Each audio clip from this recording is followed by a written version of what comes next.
ആപ്കി അദാലത്തിൽ ജോർജ് ഫെർണാണ്ടസിന് മേലുള്ള കുറ്റാരോപണം ഇദ്ദേഹം രാഷ്ട്രീയത്തിൽ സാഹചര്യത്തിനനുസരിച്ച് മാറുന്നു എന്നുള്ളതാണ്.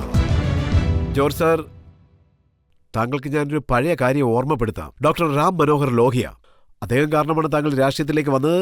താങ്കളുടെ രാഷ്ട്രീയ ഗുരു അദ്ദേഹമാണ്. 1967 ഫറൂഖാബാദിൽ നടന്ന ഇലക്ഷന്റെ സമയത്ത് അദ്ദേഹം ജനസംഘത്തിന്റെ സപ്പോർട്ട് അംഗീകരിക്കണമെന്ന് പറഞ്ഞിരുന്നു. അവരുടെ സപ്പോർട്ട് അംഗീകരിക്കുന്നവരുടെ മുഖത്ത് കരി തേക്കുന്ന പോലായിരിക്കുമെന്ന് താങ്കൾ പറയുകയും ചെയ്തു. ഇങ്ങനെ വല്ലതും സംഭവിച്ചു? അതെ. അതിനുശേഷം ഡോക്ടർ ലോഹിയ പറഞ്ഞു, നേരത്തെ തന്നെ കരി തേച്ച് കഴിഞ്ഞിരിക്കുകയാണ്, ഇനി എതിർക്കുന്നവരുടെ മുഖത്ത് 3 പ്രാവശ്യം കരി തേക്കുമെന്ന് പറഞ്ഞു. അദ്ദേഹം അങ്ങനെ പറഞ്ഞല്ല. എനിക്ക് തോന്നുന്നത് താങ്കൾ 3 പ്രാവശ്യം BJPയുടെ സപ്പോർട്ടോടുകൂടി 3 പ്രാവശ്യം മിനിസ്റ്ററായി അദ്ദേഹം പറഞ്ഞത് താങ്കൾ നിറവേറ്റി കഴിഞ്ഞിരിക്കുകയാണ്. അദ്ദേഹം പറഞ്ഞ മുഴുവൻ വാക്ക് ഞാൻ പറഞ്ഞുതരാം.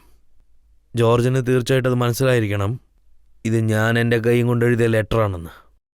ജോർജ് പറഞ്ഞ കാര്യം, ഈ ഭാഷ അവർ അടിസ്ഥാനമായിട്ട് വെച്ച് മുന്നേറുവാണെങ്കിൽ അവരുടെ മുഖത്ത് അവർ തന്നെ കരി പൂശിയിട്ട് വരുവണെന്ന്.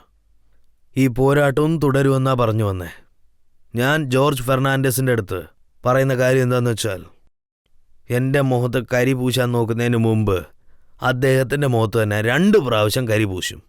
ഇത് തന്നെയാ ഡോക്ടർ സാറ് അന്ന് പറഞ്ഞേ. ആ സമയത്ത് ഞാൻ അദ്ദേഹത്തെ എതിർത്ത് പറഞ്ഞതാണ്. താങ്കൾ എതിർത്ത ആ സമയത്ത് താങ്കൾക്ക് മന്ത്രിയാകാനുള്ള സന്ദർഭം ലഭിച്ചപ്പോൾ 1977 താങ്കൾ മന്ത്രിയായി ജനസംഘത്തിന്റെ സപ്പോർട്ടോടുകൂടി. 89 താങ്കൾ മന്ത്രിയായപ്പോഴും താങ്കൾക്ക് BJPയുടെ സപ്പോർട്ട്. ഇപ്പൊ NDA ഗവൺമെന്റ് BJPയുടെ സപ്പോർട്ടോടുകൂടിയാണ്. NDAയുടെ ഗവൺമെന്റ് NDAയുടേതാണ്. അതൊരിക്കലും BJPയുടെ ഗവൺമെന്റ് ആവില്ല. അത് NDAയുടെ ഗവൺമെന്റ് ആണ്. ഈ സർക്കാരിൽ BJPയുടെ അജണ്ട ഇല്ലല്ലോ. ഇതിൽ ഞങ്ങൾ എല്ലാവരും കൂടെ ചേർന്ന് ഒരുമിച്ച് കോമൺ ആയിട്ട് എടുത്ത തീരുമാനമേ ഉള്ളൂ. അതല്ലാതെ രാഷ്ട്രീയ കളിയെന്ന് പൊതുവെ പറയാറുള്ളത്. അതായത് ജീവിതകാലം മുഴുവനും താങ്കൾ BJPയുടെ ഐഡിയോളജി എതിർക്കുന്ന ഒരു വ്യക്തിയായിരുന്നു. പക്ഷെ അതിനുശേഷം താങ്കൾ അവരോടൊപ്പം ചേർന്ന് സർക്കാർ ഉണ്ടായെന്ന് പറയുമ്പോൾ അത് എല്ലാവരും കൂടെ ചേർന്നൊരു തീരുമാനം എടുത്തത് കൊണ്ടല്ലേ സർക്കാർ ഉണ്ടായത്. അതല്ലേ സത്യവും. ഇത് സത്യമാണോ? വാജ്പേയിയുടെ സർക്കാരിന്റെ സമയത്ത് താങ്കൾ സർക്കാരിന് വേണ്ടി അവരുടെ പ്രശ്നങ്ങൾ തീർക്കുന്ന വ്യക്തിയായിരുന്നു. ഒരുപക്ഷെ ജയലളിതയ്ക്ക് എന്തെങ്കിലും പ്രശ്നം ഉണ്ടായാൽ തമിഴ്നാട്ടിലേക്ക് അവരോട് സംസാരിക്കാൻ താങ്കൾ പോകുമായിരുന്നു. ഒരുപക്ഷെ വെസ്റ്റ് ബംഗാളിൽ എന്തെങ്കിലും പ്രശ്നം ഉണ്ടെങ്കിൽ മമതാ ബാനർജിയോട് സംസാരിക്കാനും താങ്കളാണ് പോകുന്നത്. അതെ. ഒരുപക്ഷെ സ്വന്തം പാർട്ടിയിൽ എന്തെങ്കിലും പ്രശ്നം ഉണ്ടായാലും അത് തീർക്കാൻ വേണ്ടി ഫെർണാണ്ടസ് ആണ് പോകാറുള്ളത്.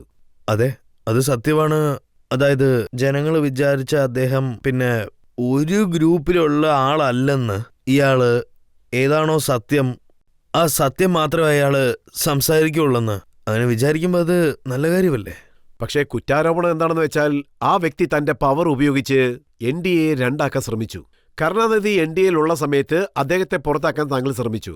പ്രകാശ് ചോട്ടാല ഉണ്ടായിരുന്നു, അദ്ദേഹത്തെയും താങ്കൾ താങ്ക്സ് പറഞ്ഞയച്ചു. ഇല്ല, ഞാനൊന്നും അങ്ങനെ അയച്ചു കൊടുത്തിട്ടില്ല. ഇല്ല, അത് ചെയ്തത് വേറൊരാളാ. താങ്കൾ തടഞ്ഞു നിർത്തിയോ? ഞാൻ തടയാനൊക്കെ ഒരുപാട് ശ്രമിച്ചു നോക്കിയതാ. എന്നെക്കൊണ്ട് പറ്റുന്ന രീതിക്ക് നോക്കി, പക്ഷെ എനിക്ക് തടയാൻ പറ്റില്ല. താങ്കൾ കരുണാനിധി NDAയിൽ തന്നെ തുടരണമെന്ന് ആഗ്രഹിച്ചു? അതെ, തീർച്ചയായിട്ടും. ഓം പ്രകാശ് ചൗട്ടാല NDAയിൽ ഉണ്ടായിരിക്കണമെന്ന് ആഗ്രഹിച്ചു? രാംവിലാസ് പാസ്വാൻ NDAയിൽ ഉണ്ടായിരിക്കണമെന്ന് ആഗ്രഹിച്ചു? പോകാൻ പാടില്ല, പുറത്തു പോകാൻ പാടില്ലെന്ന് കരുതി. പവർ ഇല്ലാത്തൊരു വ്യക്തി എങ്ങനെ കൺവീനർ ആകാൻ സാധിക്കും? കൺവീനിയറിന് എന്ത് പവർ ഉണ്ടാവാനാണ്? കൺവീനിയർ എന്ന് വെച്ചാൽ കൺവീനിയർ തന്നെയാ മീറ്റിംഗ് ഓർഗനൈസ് ചെയ്യുന്നത്. കുറച്ചു മുൻപാണ് താങ്കൾ പറഞ്ഞത് ഇത് NDAയുടെ സർക്കാരാണ്, അതെ, ഇത് BJPയുടെ സർക്കാർ അല്ലെന്ന്. അത് ശരിയാണ്. പക്ഷേ ഇതിൽ NDAയുടെ കൺവീനർ പറഞ്ഞാൽ കേൾക്കാത്ത കാര്യം BJP പറഞ്ഞാൽ കേൾക്കൂ. കൺവീനിയറിന് വളരെ എളുപ്പമുള്ള ജോലിയാണ്. അതായത് നിങ്ങൾ നോക്കിയാൽ എന്തെങ്കിലും പ്രശ്നം ഉണ്ടെങ്കിൽ അതിനുവേണ്ടി ഒരു മീറ്റിംഗ് ഓർഗനൈസ് ചെയ്യുന്നതോ എന്തെങ്കിലും ഒരു തീരുമാനം എടുത്താൽ പിന്നെ അത് നോക്കുന്നതോ, ഇത് മാത്രമോ കൺവീനിയറിന്റെ പണി. അപ്പൊ ഇത് ആരെടുത്ത തീരുമാനമാണ്? തീരുമാനങ്ങളൊക്കെ ഒരു ചില ഗ്രൂപ്പ്സ് മൂലം എടുത്തിട്ടുണ്ട്. അതിപ്പോ എന്നെ കൊണ്ട് പറയാനും പറ്റില്ല. അറ്റ്ലീസ്റ്റ് ജനങ്ങളെങ്കിലും മനസ്സിലാക്കണ്ടേ? അതായത് അങ്ങനൊരു തീരുമാനം കൺവീനർ എടുത്തില്ലെങ്കിൽ വേറെ ആരായിരിക്കും ആ തീരുമാനം എടുത്തത്? അതായത് നിങ്ങൾ നോക്കിയാൽ സിറ്റുവേഷൻ അനുസരിച്ച് തീരുമാനം എടുക്കേണ്ടി വരും. അങ്ങനെ ആരെങ്കിലും പുറത്തു പോകാനായിട്ടുള്ള ഒരവസ്ഥ വരുമ്പോൾ അത് തീരുമാനങ്ങൾ എടുക്കണമല്ലോ. പിന്നെ താങ്കൾ ആ തേർഡ് റോയിൽ ഇരിക്കുന്ന താങ്കൾ സംസാരിക്കും. ജോർജ് സാർ, അതായത് എന്റെ ചോദ്യം എന്താണെന്നാൽ, താങ്കൾ ബീഹാറിൽ രാംവിലാസ് പാസ്വാന്റെ സപ്പോർട്ട് പ്രതീക്ഷിച്ചിരുന്നപ്പോ അവിടെ ഉണ്ടായിരുന്ന ശക്തമായ ഗ്രൂപ്പുകൾ, അതായത് മാഫിയ എന്നൊക്കെ പറയാൻ പറ്റുന്ന, അതായത് പരസ്പരം മത്സരിക്കാൻ തക്ക ശേഷിയുള്ള MLA-മാരും MP-മാരും ഒക്കെ രാംവിലാസ് പാസ്വാന്റെ പാർട്ടിയിൽ ഉണ്ടായിരുന്നു. അങ്ങനെയുള്ളപ്പോൾ നിങ്ങൾ അവരുടെ കൂടെ ചേർന്ന് ഗവൺമെന്റ് ഉണ്ടാക്കുകയാണെങ്കിൽ നിങ്ങളെ കൊണ്ട് ശരിക്കും ഒരു നല്ല ഭരണം കാഴ്ചവെക്കാൻ പറ്റുമോ? അതൊരു നല്ല ഗവൺമെന്റ് ആയിരിക്കുമെന്ന് നിങ്ങൾക്ക് തോന്നുന്നുണ്ടോ? അതായത് പിന്നെ അവരുടെ കൂടെ ആരൊക്കെയാ ഉള്ളതെന്നുള്ള ഒരു വിവരമൊന്നും എനിക്ക് അറിയത്തില്ല കേട്ടോ. ജോർജ് സർ, ഇവിടെ താങ്കൾ നോക്കുകയാണെങ്കിൽ എല്ലാവരും വലിയ കുറ്റം ചെയ്തവരാണ്. അതിൽ ചിലർ ജയിലിലാണുള്ളത്. അവരുടെ മേൽ കിഡ്നാപ്പിംഗ് കേസാണ് ഇട്ടിരിക്കുന്നത്. MLA മുന്ന ശുക്ല, രാജൻ തിവാരി, അദ്ദേഹം MLA ആണ്. സൂരജ് ബാൻ, ഇതുപോലത്തെ വ്യക്തികളോടൊപ്പം ചേർന്ന് സർക്കാർ ഉണ്ടാക്കാൻ പറ്റുമോ? അതിനെക്കുറിച്ച് രാംവിലാസ് പാസ്വാന്റെ അടുത്ത് സംസാരിക്കണം. ആ കാര്യത്തെക്കുറിച്ച് അയാളുടെ അടുത്ത് ഞാൻ സംസാരിക്കാം. ഇപ്പൊ ലാലു പ്രസാദ് എന്താ പറയുന്നതെന്ന് വെച്ചാൽ, രാംവിലാസ് പാസ്വാൻ ബീഹാർ രാഷ്ട്രീയത്തിലുള്ള എല്ലാ കുറ്റവാളികളെയും തന്നോടൊപ്പം ചേർത്ത് സർക്കാർ ഉണ്ടാക്കാൻ ശ്രമിക്കുകയാണെന്ന്. അവിടെ അങ്ങനെ ഒരു സിറ്റുവേഷൻ ഉണ്ടായിരുന്ന ഞാൻ എന്ത് ചെയ്യാനാ?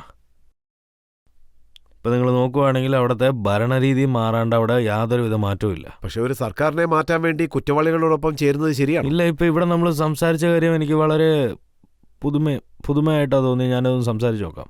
അപ്പോ ഇതുവരെ നിങ്ങൾക്ക് ആ കാര്യം അറിയില്ലായിരുന്നോ? ഇല്ല, ഇങ്ങനത്തെ കാര്യമൊന്നും ആരും എന്നോട് പറഞ്ഞിട്ടില്ല. എനിക്കത് അറിയത്തുമില്ല. ജോർജ് സാർ, ഈ പേരൊക്കെ തുടർന്ന് ന്യൂസ് പേപ്പറിൽ വന്നുകൊണ്ടേയിരിക്കുകയാണ്. ലാലു എനിക്കറിയത്തില്ല. പ്രസാദ് യാദവ് ഈ പേര് ദിവസവും പറഞ്ഞുകൊണ്ടിരിക്കുകയാണ്.